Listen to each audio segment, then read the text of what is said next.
Welcome back to another episode of the Coffee Break Podcast. I'm your host, Slim. These are my brothers. Mukhtar. Jama. And today, I'm super excited to announce that we have a guest on our podcast, the author of the book, When the Last Tree Falls, Hashim Abdi. Welcome, brother. Welcome. We have a lot to go through.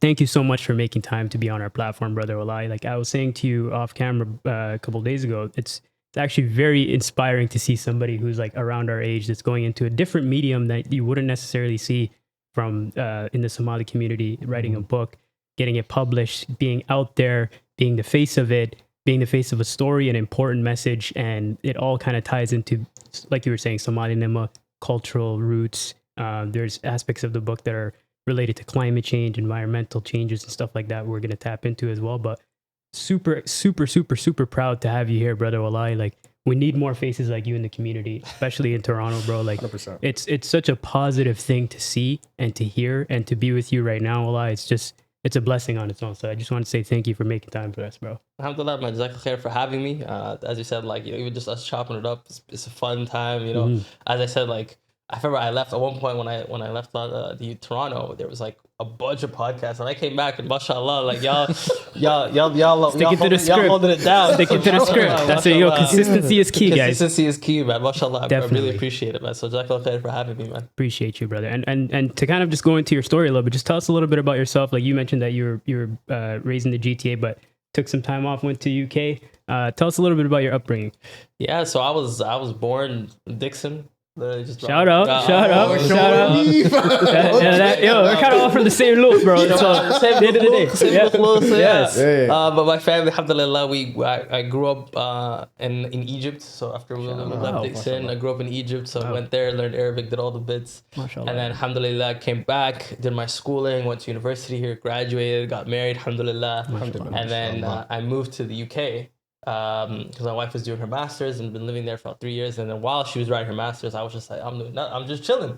So I just started writing, and if you've been to London, you see that everyone out there got a book in hand or is writing a book, and you just kind of get swept up in that momentum. Alhamdulillah, like I was able to write my first ever novel, and it's taking me down this path, and alhamdulillah, I'm excited for it. Amazing, bro. And to kind of segue into the book itself, like what first question I have for you is what books or what novels or what like literature pieces kind of inspired you to write the story?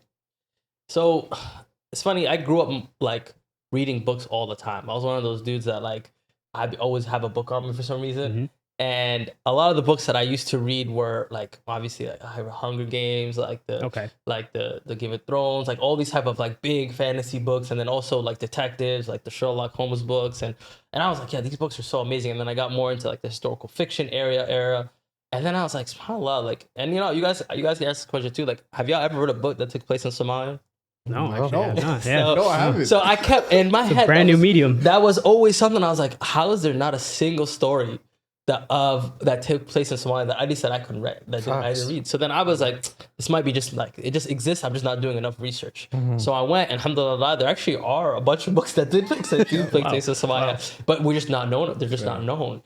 And alhamdulillah, there's actually a lot of Somali authors, but they're also not well known in our parts of the world. So that was like, I was like, there's always this itch. And then part of my undergrad, what I studied was climate science. I've always been part of the climate movement. I've been trying to, change people's perspectives, make them care more about the world and our elements in it, and how we as Muslims and as Somali people need to care about it. So I was like, okay, I have these two interests, I have these two things, and like always trying to get them to coincide. So the writing the book and telling the story through it was always been something that was on the back of my mind. So alhamdulillah, when I got the opportunity, I was like, okay, this is the story I want to write. I thought I was going to write this book maybe 5-6 years from now. Wow. It was on my radar, but I don't know when. You know what it is? It's like when you got the right like circumstances. It's like lightning in a bottle. You have to capture it. You have to keep it. You have to use it. So that's just how it ended up working out as it did. Wow, mashallah, man. And we're going to segue into the actual story itself. I know Rasami has a lot of questions that he wants to get off, right? So I'm not going to hold you up too long, but if you can give like the audience just a little bit of a gist of the story itself, just to kind of just to help them explore the concept of the book.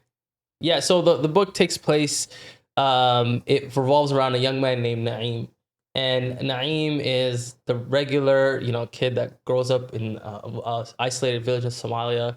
His whole life is like planned out for him. His dad is the one who runs the village.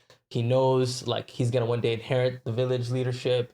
He knows who he's gonna marry. He knows what sports he's playing. He knows his whole life is kind of patterned. Until one day, his village gets attacked by tree thieves. So his village is surrounded by all these lush forests. And one day they realize that there's people stealing trees from them every night. And so him and his band of friends take it upon themselves to try to stop it. And then that ultimately leads to a cascade of actions that then leads to ultimate them having to leave the village. And there's a lot of climate disasters that occur as a result of it. And alhamdulillah, it just follows the story of a young man trying to really grapple with the realities of life and things that are around him, and really he didn't really do anything wrong, but somehow his life is just constantly trying to teach him accents. And it's the story of a young man having to grow up way too early, having to figure out his life, but then also have to pick up his pieces and make the right decisions. The climate crisis is one of the things that a lot of people hear about it. They see things happening on the news and they go like, all right, khalas, like it's happened. I felt bad for it. It moves on. But what I really wanted to do is I wanted to humanize the story. I wanted us to follow one person and follow them from the beginning all the way to the end and see what actually the changes that happen in their lives. That's a bit about the book and in the premise of it. What was the decision process? Well, the one thing I loved, as soon as I opened up the book, there's a glossary there of different Somali terms, and that you're going to be addressing in the book. And usually when you read books, because we're based English speakers and speak Somali as a second language, us three. Yeah. I'm not sure. Were you taught Somali first or English first in the household? English. English. English, of course. Okay. Yeah. So I love the fact that you told them this is the terms that we're going to address. It's not going to be English. This is the Somali terms. And I love that you said like a word for like Abba. We say Abba as dad, but also our fathers say Abba back to us when addressing us as a loving term. What was the decision process of making those terms just all throughout the book and engulfing people in the culture? That's a great question. I think so. There's certain words you beautifully talked about it. Is there's certain words in the Somali language that cannot be translated to English. Like you can't explain a hoya telling her kid hoya. You can, kasi can. It doesn't make sense. Linguistically, it's like mom telling your kid mom calling you mom doesn't make sense. So you have to. There's certain words that you can't actually translate. And there's certain words in the Somali language that I really wanted to keep in it to keep the people in the story. And I wrote this book for a younger me. And a younger me never saw Somali words in a book. Yeah. Right. Sure. So I'm thinking great, this is a way to introduce people to the Somali language. It's a great way for us to keep some language in the book. Of course, ideally you want more and more Somali in it. Even the mahmais, like the sayings. I put the saying on the back of the book because even in English, it doesn't really sound that nice. But in Somali, there's a lot of sweetness to it. Yeah. We're oral tradition, right? So a lot of what we say in Somali stays with us. So I was trying to keep that in the novel. And so how I picked the words was the words that I was like, okay, if I translate it, it doesn't sound as nice. I remember there's even a point where Naeem calls his friend like a fulay. Right? I'm like, fully sounds hilarious to me. But when you say coward, it's kind of like, it doesn't really hit as nice. It doesn't hit as nice. The translation kind of throws it off. Translation kind of throws it off. Yeah. So it's like there's things like that I kept in and to try to keep it consistent in the story. So yeah, that's why I had to keep the Somali words in it. Got you. Were any of the characters inspired by people in your real life? Bro, almost all of them. Yeah, you know what's so funny? I think if you talk to any author, they'll tell you that most characters in their book are either combinations or they're some sort of inspirations from people or characters that you've seen in your everyday life or you've read or some other places. So a lot of the characters actually are inspired by different people. The one Jailani, who's the character that a lot of people know, he's the father of the main character Naeem. He's inspired by my grandfather, Allah yarhamu, and he was somebody who did a lot of what Jailani talks about. He did he used to bring people together after every Fajr on Fridays. He used to, he had the side street beside his house that I got to see when the first time I went to Somalia. And he'd bring anjero and hilib and shah, and people would sit down there and they would talk about the issues that are going on in the community and how they would solve them. And even the story of him being called Jailani is based on that. So there was elements within the book that I was like, I just heard from my family, my parents, and my uncles are actually the ones that were describing this, because my uncles were the little kids that were sitting at the table. They didn't care about the issues. They just want frianto in the morning. You know? So my uncles would tell me the story, and I'm like, that's so interesting. So big part of being a storyteller is just keeping your ears open for stories and things that you hear, and like trying to incorporate those into the story. So a lot of the characters that you see are people inspired by everyday people. Who is your favorite character? Because I know who my favorite character was. But who's yours? I'm gonna refrain. I want to hear. I want to hear people, because as an author, it's hard to pick a favorite character right off the bat, because I see the whole thing from a vantage point. That's an interesting perspective. So because I know how things end. Yeah. And like Fair you're enough. you're like a little bit away. Done. I don't want to spoil anything. So I'll let you tell me who you like. I will say, at the beginning, my favorite character was Naim, because it was this innocent kid who was navigating life. And then actually, it's a bone I have to pick with you later on regarding the storyline. It's like, you give this kid so much joy and happiness and everything, greatness, and then chapter by chapter by chapter, everything comes falling down. Ripped away. Like there was a time in the book where there was no break, where he was facing hardship after hardship after hardship. But my favorite character is his father. Because when I see his father, Jailani, he, mashallah, I see my own father, you know, where it's the strong man who always put on a mask of everything's gonna be okay. I'll take care of my family. I am the protector and the provider for not only my family, but the people around me. Because my father is the oldest of 20 kids. You know what I mean? And among those 20 kids, all of them have like 10 kids, you know? So when it came to something happening in the family, when it came to hardships, the first person who they always looked at was my dad. Like, we need your support, you know? And growing up, I used to think my dad was Superman, you know, because whenever somebody called his name, whenever there was an S in the sky, you know, my father was there. Yeah. You know what I mean? Yeah. So to the storyline, especially around the time where Naim had that soccer game, right? Where he was the MVP. Like, it was this yearly soccer game where this is the joyous part of the story before everything fell down. Yeah, where the blocks get fallen. Yeah, he was the MVP. You know, like he was the greatest. Everybody wanted him on his team. Once a year, they had the soccer match where people would come watch, and then my guy put his team on his back and won the game. And he looked around. He was like, "Yo, where's my dad at?" You know. And then his best friend, told him to come over. He was like, "Yo, you actually have to run home right now." You know. So then when he ran home, he seen his father in the bed sick, and it's actually. His dad was hiding the fact that he was sick for the longest of times, you know? And that was the first time we saw the break in the Superman armor. You know what I mean? So then to that point, I feel like that really connects to me a lot, because the older I got, the more I seen my father humanized. You know what I mean? Mm-hmm. And I seen him as a normal person. This strong man who I still think is absolutely incredible and is very present in my life till this day. Now I see him as a normal guy.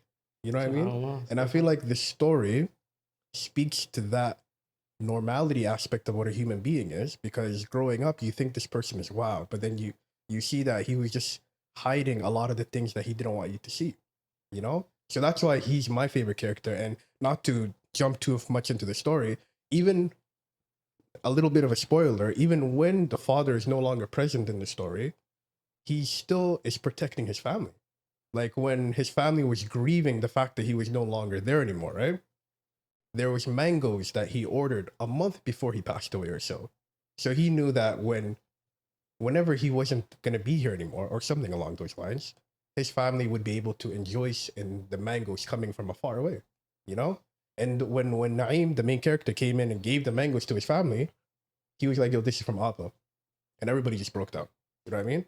And later on in the story, I'm just my favorite character. You know what I mean? Later on in the story, when Naim is a hunter, and he went through this, and then there was an incident where the lion, he came across a lion. He was trying to defend himself, and he was about to go. You know what I mean? There was a character who came who protected him. And then when he asked the character, he's like, why would you protect me when this lion could have killed us both? He was like, because I promised your father that I would be there for you. So even beyond the grave, the father was doing everything to protect his family. You know, and that really spoke to me, because when I see Jelani, the father of Naim, I see my dad. You know what I mean? Mm-hmm. So that's why I resonate a lot with that character. I love that character.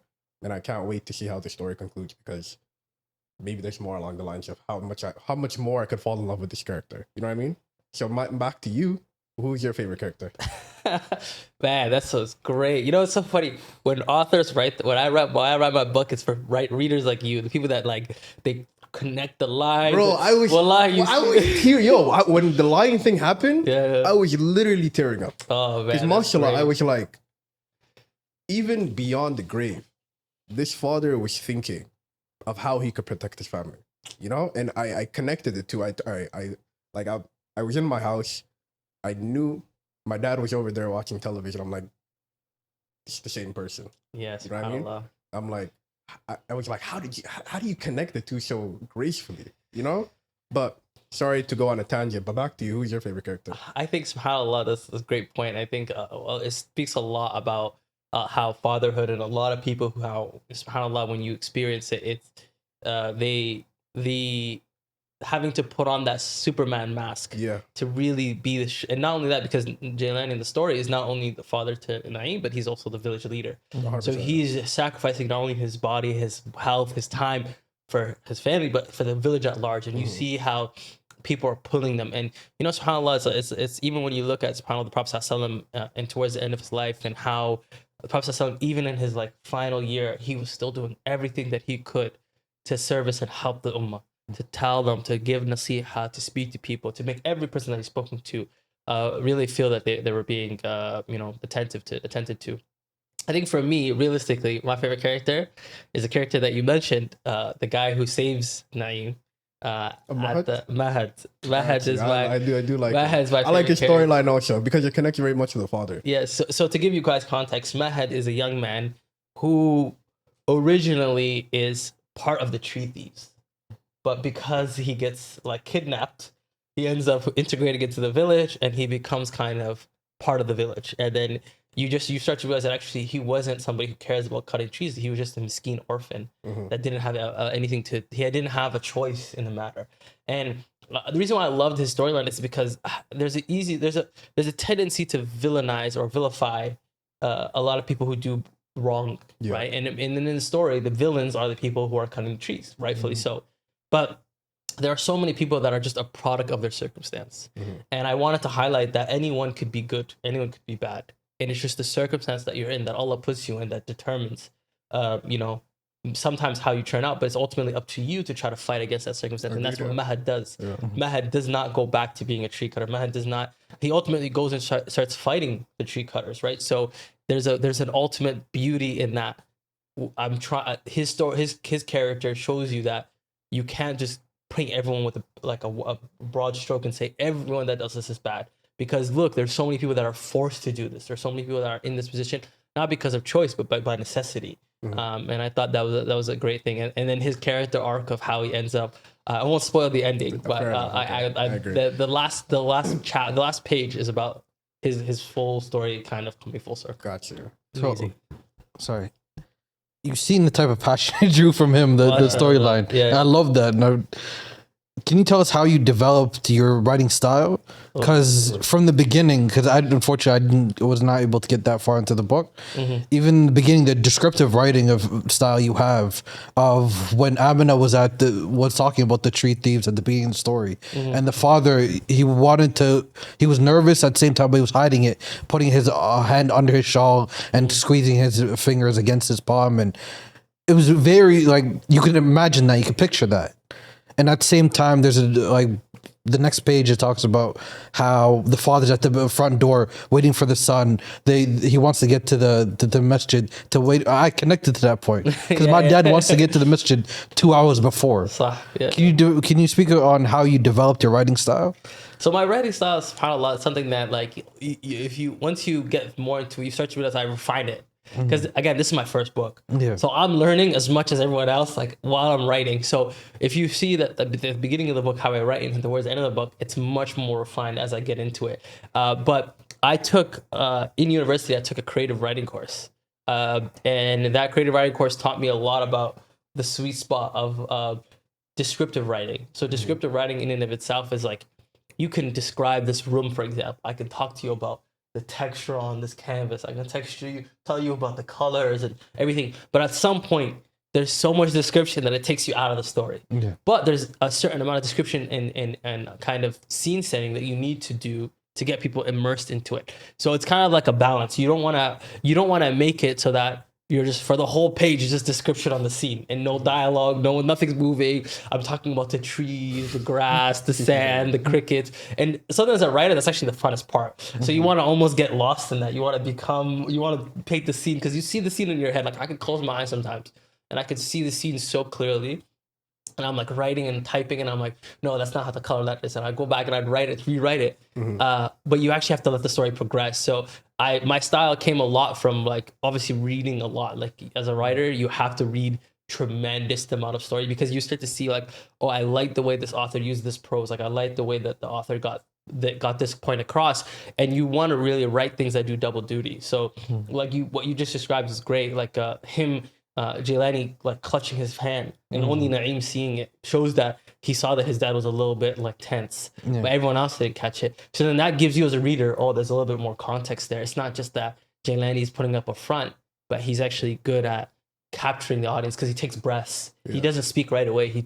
He looks at the crowd. He makes eye contact. There's a little bit of like performativeness, but Naeem catches things. So Naeem's a very observant character, and you want your main character sometimes to be really observant so that you can pick up things, and that the readers can be like, oh, I saw that. And then these things come back and later on. I'm a very big fan of Easter eggs. So like I throw things. I appreciate that. I throw things in the beginning of the book that later on, if you caught it, you caught it. If you didn't catch it, that's you, man. But for me, I love, like, if you see like when I write, it's kind of like that meme, that guy with like the red, like he's like connecting the dots with the red string. Everything in the story connects to everything. And if you think about it, like tree, like, so that's how I am in my writing process. Yeah. So if you take the time and you really go deep into it, like alhamdulillah, I got the honor of like being able to do book clubs with people. So and there's, imagine like 15 people all reading my book, and then they're all coming afterwards and they're telling me, so I saw this, did you mean it? And I was like, I can't believe you got that. Like, that is amazing. And sometimes people will come with other things that even I may have thought of it once, but then they go deeper and like, yo, you actually did this. And sometimes they actually bring up things that I did not think of, but they just bring it themselves. And I go, yeah, for sure. 1,000%. Hit it right on the nail. But the good thing about being the omniscient kind of writer is like everything is intentional, and at the same time everything is unintentional. So you're trying your best to write a great story. 100%. And some of the greats, so some of the best writers of all time are the ones who have mastered and honed in on that skill to write, to say things without saying them, to paint scenes without having to put too much writing down. They can describe a scene by just like one sentence, and then you already are in the scene. Inshallah, this is the first book I've written, and by no means, inshallah, it's going to be the last book I've written. First of many, inshallah. Inshallah, my plan is to grow and become a better writer and get better at that writing style, inshallah. That's amazing, man. One thing I wanted to kind of segue into is, it's a very, like, the story itself is very vulnerable, fam. And I wanted to ask you, like, what, if ever, was there a portion of writing this story that was difficult or left you in like a point where you're like, I don't really even, like, did you ever get like a point where you were like almost at writer's block where you're like, man, I don't even know how, or was it just lightning in a bottle, just goes straight up front to back? That's a great question. Writing of this book was probably the hardest thing I've ever done in my life. I can imagine. Like, it is harder than my whole undergrad combined. Wow. Like, I swear, like, I'm not even saying joking. A lot, yeah. And like, my undergrad was 5 years, bro. Like, I thought, honestly, it was Waterloo, it was deep, it was a struggle, and it was 5 years, and this book was harder than all of that. Wow. And there were so many times where, and it's not necessarily writer's block, but it's just a lot of self-doubt. Right. Like, and so I didn't know any Somali guy authors, right? Maybe I know Somali sisters, but I didn't know anyone. So there's a lot of self-doubt in the sense of like, is this actually going to be something people read? Is it actually going to be worth writing? Am I actually going to be a writer? There's this crazy statistic about 92% of people who start a book never finish it. Wow. And I was like, damn, that might be me. And then I was like, okay. And then of that remaining percentage, I think it was like only like 2% of them end up publishing a book or something. Wow. And then once you go down, like, okay, how many of them write a second book? How many write a third book? And it's like, subhanAllah. And then it's like the vast majority of authors only get to their bestseller on their 6th book. Right? And are you conscious of these things while you're writing, or is this after the fact? While I'm writing, bro, like this is probably something I should have done, but I wrote a lot of this book in the British Library. So I'd sit down in this huge, massive library where there's a collection of books called the the king's books, and it's like the one of the kings in the British Library. The whole middle casing of the library is just a bunch of medieval books, just in like this beautiful casing.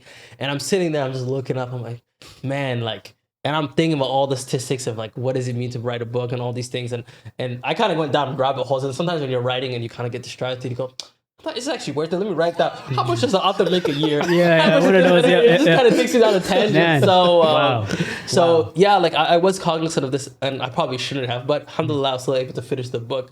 So I would say it wasn't necessarily writer's block, but sometimes you just get bogged down by self guilt, like what is it called? Like you start questioning yourself. There's a lot of self doubt, Right. and you have to really push through it. And then there are certain scenes that I loved writing, and certain things that were so hard to write. And like I don't know, like you got to read the flood scene, The what scene? the flooding scene. Yes. Tell me about that from your Oh experience. my goodness, that was one of the things that happened back to back to back. Okay, so not to spoil too much, but the father passed away recently, right? So then these people are the family's getting over it.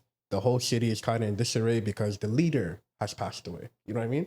So while that's happening and the family's grieving, my boy's at home in his bed chilling because he's like, I don't want to move.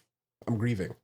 His mother yells at him downstairs, like, yo, there is a flood happening. We have to move right now. And when you think flood, you're like, okay, maybe just like flooding of the house and they'll be okay, right? No, I'm talking about the furniture was in the air. Like, You feel damn. me? For like if you go outside, it's literally like water going Wow. down the street, you know? So it's like do or die. You have to get to the top of the mountain as fast as possible or you will die. Escalated so quickly from the boy was grieving in bed to 2 seconds later, him and his family are in a do or die situation, right? And that is actually how one of his best friends that he grew up with, they went to rescue their sister, right? And when they found the sister, they found also the sister's best friend. So both of them took a sister on their back and started running, okay? And then when they started running, they were climbing up something, and then the main character Naeem and his sister went first, right? And you're like, okay, this is gonna be okay. Everything's gonna be okay. They're gonna get to the mountain. Everything's all right. And then while the main character went up, you see Khalid and him holding the best friend's sister, and they just get thrown by the water. And you're in the situation where the main character just lost his best friend. He's looking down, but at the same time, he has to take care of his sister and make sure that they get to the mountain. So imagine the hardship you're facing when you're seeing your best friend being carried by the water, but you still have to take care of your family by going. So he turned around, making the hard decision of not being able to take care of anybody other than his sister right now and going up. It's so heavy at that point because you literally see bodies being flown over, but all that he can think about is I have to take care of my family because that's what my father would have wanted, you know? And I don't know why you had to put that scene in the book. Because I thought about it for a long time. I'm like, what would I do in that situation where I hear, because there was times where they were jumping over like buildings, right? Houses, yeah. Houses, and my apologies, houses. And then they, because the water was on the street, they couldn't just run on the street, right? So they're jumping over houses and they see people in the area kind of like, hey, I need support. But they had to make the hard decision of, hey, there's more happening right now in which I have to take care of other people, right? So it was so, and this is a kid, 18 years old at the bare minimum, right? He's not that old, and he had to make sure that the people that he accounted for are good, you know? So I don't appreciate you putting that shit in the book. Listen, I got a lot. Especially right after the hardship of the father. Well, you know what I to mean? get that response, that means it was necessary. You know? I was gonna say, like, yo, hurt me, bro. like I tell you, the books that you remember, the things, that you remember, like I guarantee you, 5 years from now, if I ask you about this book, Nah, you're probably bro. gonna bring up that scene. No, Yeah. you know, let me tell you what this guy did to me. Okay? No. So quickly, because it's the first little bit of the book, right? Yeah. So not to spoil too much, the things with the trees happen where the forest is, happening. Then the father passing away, and then there's a flood. And I'm like, yo, 3 back to back, bro. Can you give the Naeem any relief, fam? Throw me a bone at this point, right? Yeah, throw him a bone. Yeah. man. That's not what the story's about, bro. I don't mean to spoil it because I very much enjoyed the story, right? Yeah, And I know the purpose of why you're making his life so difficult is later on his revival or the way that he makes his comeback will be that much more sweeter, right? Yeah. But at the beginning, you're seeing this young boy go through so many hardships where it's kind of like, is there any point where he gets a pause? You know? SubhanAllah. Yeah, and you know the scene of writing that flood scene, that was one of the hardest scenes to write, not because of the writing itself, but just because I had to take breaths, bro. Like it is so heavy. It's heavy because like you're writing and like you're talking about they're jumping from rooftop to rooftop and the flood and the water and the water is not clear anymore. It's muddy and it's murky and it's heavy and you see people and things, body parts floating, and he's just like singly focused on trying to save his family. And to do the research of this, like as every good writer, I had to watch countless hours of flood scenes. Damn, and because you really, I want to like for me, my writing was like I want it to be as realistic as possible. Right. SubhanAllah, like watching and like there's so many on YouTube. If you go, there's a lot of historical footage of Somalia flooding, and if you see the like what I described is exactly what I was seeing in the BBC, like in the videos of them hovering and helicopter footage of these villages that were decimated by water in Somalia, and people were like using boats to try to find survivors, and they're basically finding no survivors because the roads and the rounds are not paved, so the mud accelerates the water, and the water now becomes sludge rather than just water, and sludge hits, and sometimes it hits you and knocks the wind out of you, and you're out. And SubhanAllah, I remember there was a video that I watched, and it wasn't even like Somalia, it was in Pakistan, and it was about this young man. It was a group of guys, and the village is flooding, and then they all somehow get to like this like a little raised platform in the middle of the village, and around them the water's just gushing, and they have nowhere to go. They can't escape this like little plateau, or they're gone. So they all start bringing out their phones. They're calling their parents. They're like, "Yo, we're so sorry. Forgive me for being a bad son. Like, you know, forgive me. I'm gonna die." And then eventually, some of the villagers that escape see them. They're like, "Oh my God, there's some boys down there." So they throw down the rope, and then they create like this pulley system, and they're like, "Okay, let's get across." And then like they're arguing about who's gonna go first, and like he's like, "No, you go first, you go first." And eventually they agree that the youngest is gonna go first. So they put the youngest on the harness, and then they put the rope on him. And then as soon as they get the rope on the harness, a huge wave comes and wipes the rest of them out. Okay. And the only one who's left that's surviving is the youngest, and he's attached to the harness. So then somehow the villagers are able to pull him across, and then the rest of them get wiped away, and somehow they're all gone. Wow. And then the video is being narrated by the young man, the survivor, and he goes to be like a climate activist. Man. He's going and talking about how in Pakistan now he's part of these relief efforts to kind of build better cities and build like flood protection devices to stop the villages from flooding, because he was somebody, subhanAllah, who just survived that. And that happens a lot in Somalia too, where there's annual like periodic flooding where places are just being decimated, people are dying, disease, all these things. So I really wanted that scene to be there, and I know it's very emotional. I like a lot of people, but alhamdulillah, it's a reality. Like, I say this all the time to people, like this book is powerful because not because it's fiction, but because it's based on true events. And even subhanAllah, after the fact, I remember I was talking to my mom, and she was telling me that the village that she lived in at one point was fully flooded. Like she lived outside this area in Baydawa in South Somalia, and her whole village was like flooded overnight. The same thing in the book, realistically. Like her mom was yelling, all the kids had to leave, their whole house gone, decimated just by rain. And I was like, subhanAllah. And it's funny enough, my mom didn't even tell me about that until after I wrote the book. And I was like, wow. You could have went to her for historical data. I could have went to her for historical data, but that's the type of thing that, like, you'd be surprised. Like, if you ever ask your parents, like, what were you doing back home in Somalia? Like, tell me some stories. Well, they have stories, man. 100%, and a big part of why I want to be a writer and be a better writer is because there's so many great stories in the Somali tradition that has not been told. For sure. And my goal is to keep writing more. And like I talk to old people all the time. I love talking to old people at this point because they just got so much stories. And because we come from a very rich historical background, there's a lot of stories to be told. And a lot of times, if you go back and just ask your parents, be like, "Yo, what's something interesting they used to do when you were younger?" And they'll tell you crazy stories about like how they got on, what they used to do for fun, their field trips. Some of them used to travel a lot. Like I remember my wife's aunt, she was saying that at one point she went to Moscow, and I was like, "What the hell are you doing in Moscow?" My dad too. Yeah, so like you'd be surprised that sometimes Somali parents have gone and done crazy things. Like they've traveled the world and they've built things and they've done things. So it's a lot. There's a lot of historical narrative there that we've not just tapped into. So part of what I'm trying to capture is that in the future. It's amazing, wallahi. So the story is based, I think it was post Civil War. Post Civil War, yeah. Somalia right now, they're still trying to recover from that over 30 plus years later. Yeah, 1991. What was the importance of basing the story right after that? Because they're still distracted by, at the time, I believe, tribal stuff and unnecessary stuff instead of the unity that is important to build the economy. Yeah, that's a great question. So this time period after the Civil War is a period that is a lot of times left like untold because it was a lot of chaos, a lot of like nobody knew what was going on. But when the government fell, a lot of things changed. And the reason why this story takes place then is because so historically when the Somali federal government existed, it was actually illegal to cut trees. It was illegal for you to cut different forests in different parts of the city of the country. But what happens is when the government falls, is it's kind of a free for all. Now there's no government to stop you. There's no army. There's no forces to like basically. It's basically you get what you get. And for a small village like Dilad, the fictional village that I create, they're just like at the mercy of anyone who has a bigger stick, right?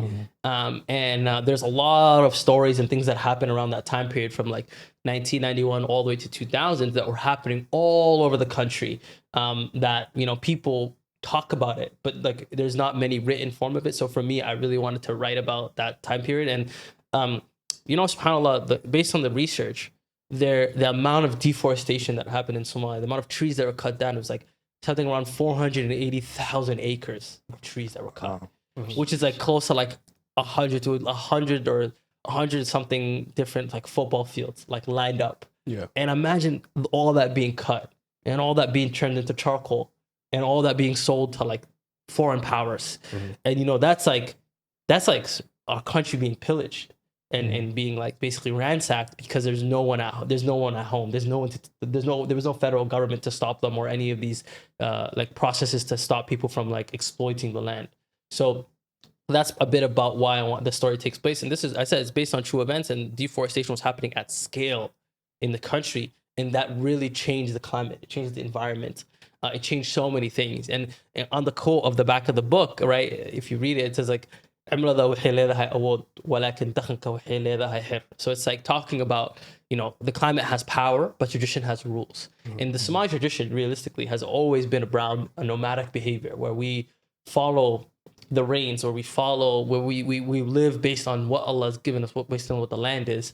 But when people start to change the tradition, they start to change the rules, the climate actually started to like change and become more powerful and then cause more devastation. So now you're in a cycle where every couple of years there's a drought in Somalia, there's a drought in the region, or a couple of months later there's a flood. How can there be a flood and a drought yeah. Right? And that's because there's a huge element of mismanagement, but also just like when you clear an area, when you clear all the vegetation from an area, what happens is the ground becomes so, and Somalia has some of the highest solar radiation, so there's a lot of sun that hits the region. And when you clear an area of any grass or any forest, it becomes really strong. It almost becomes like rock. And what happens when you pour water on rock? It just slides across. It doesn't go in the ground. It just slides down, and it becomes like a huge flood. So you're kind of creating a feedback loop of more deforestation, more rain, more thing, and it's just kind of this big loop that causes more and more issues. Wow.